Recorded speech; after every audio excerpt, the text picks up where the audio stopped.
कभी सोचा है कि पैसा हमारी जिंदगी में चलता कैसे है? मतलब उसका रास्ता क्या है? यही एक चीज है जो तय करती है कि कोई गरीब रह जाता है, कोई मिडिल क्लास में ही फंसा रहता है और कोई अमीर बन जाता है। ये कोई किस्मत का खेल नहीं है, बल्कि ये सोच का फर्क है। एक ऐसा फर्क जो रिच डैड पुअर डैड किताब ने दुनिया को सिखाया।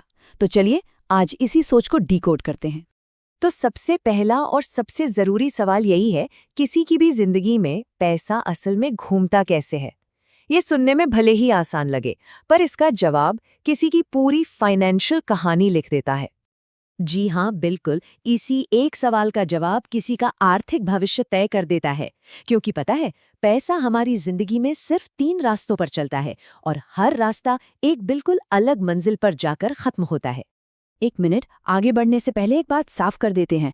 यहाँ हम गरीबी का मजाक नहीं उड़ा रहे हैं। वो लाखों लोगों की एक कड़वी सच्चाई है, एक संघर्ष है। हम बात कर रहे हैं एक गरीबी की मानसिकता की, एक ऐसी सोच की जो अच्छा खासा कमाने वाले लोगों को भी आगे नहीं बढ़ने देती, उन्हें भी फंसा लेती है। तो इन 3 रास्तों को समझने की चाबी क्या है? सिर्फ 2 शब्द, एसेट और लायबिलिटी।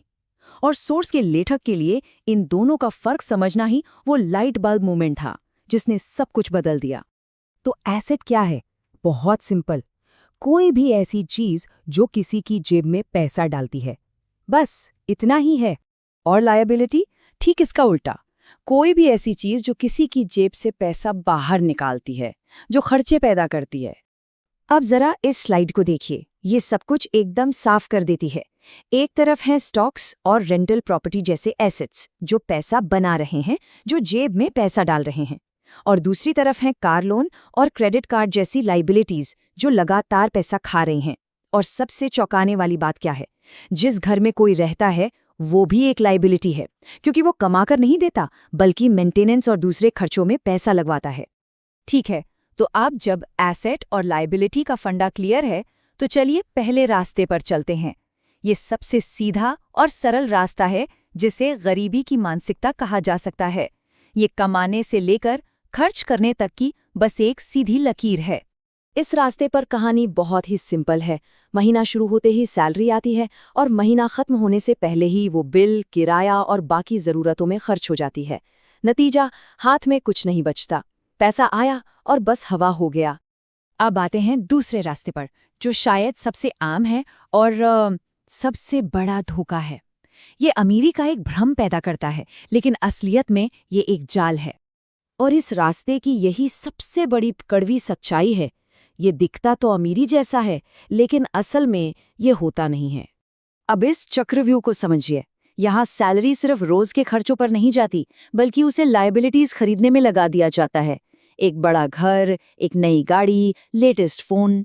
और ये लायबिलिटीज क्या करती हैं? ये हर महीने और ज्यादा खर्चे पैदा करती हैं। होम लोन की ईएमआई, कार का मेंटेनेंस, क्रेडिट कार्ड का बिल, ये एक ना खत्म होने वाला सिलसिला बन जाता है। तो सवाल ये है कि ये एक भ्रम क्यों है? क्योंकि देखिए, लोगों को महंगी गाड़ी और शानदार घर तो दिखता है, मतलब आमदनी और खर्च सब देखते हैं। लेकिन एसेट्स और लायबिलिटीज वो निजी होती हैं। किसी को ये नहीं दिखता कि उस गाड़ी के पीछे कितना बड़ा लोन चल रहा है, और इसी से अमीरी का एक झूठा नजरिया बनता है। और अब आते हैं तीसरे और असली रास्ते पर, अमीरी का रास्ता। ये मिडिल क्लास के पूरे खेल को सिर के बल खड़ा कर देता है। ये है दौलत बनाने का असली इंजन। यहाँ सैलरी से लायबिलिटीज नहीं, बल्कि एसेट्स खरीदे जाते हैं। फिर वो एसेट्स और पैसा कमाते हैं, जिससे और एसेट्स खरीदे जाते हैं। और ये चक्र चलता रहता है और किसी की दौलत को लगातार बढ़ाता रहता है। और हैरानी की बात यह है कि सोर्स के लेखक को ये कॉन्सेप्ट 18 साल की उम्र में ही पता चल गया था, लेकिन जानने के बावजूद उन्होंने अगले 15 साल तक इसे नज़रअंदाज किया और लोन पर गाड़ी और घर जैसी लायबिलिटीज खरीदकर उसी मिडिल क्लास के जाल में फंसे रहे। ये बात साफ दिखाती है कि सिर्फ जानना काफी नहीं होता। तो ठीक है, थ्योरी तो समझ आ गई, पर असली सवाल तो ये है कि इस जाल से निकलकर सही रास्ते पे कैसे आया जाए, अपनी सोच को कैसे बदला जाए। इसकी शुरुआत होती है 3 एक्शन स्टेप से। पहला, अपने हर एक रुपये को ट्रैक करें ताकि ये पता चले कि पैसा जा कहाँ रहा है।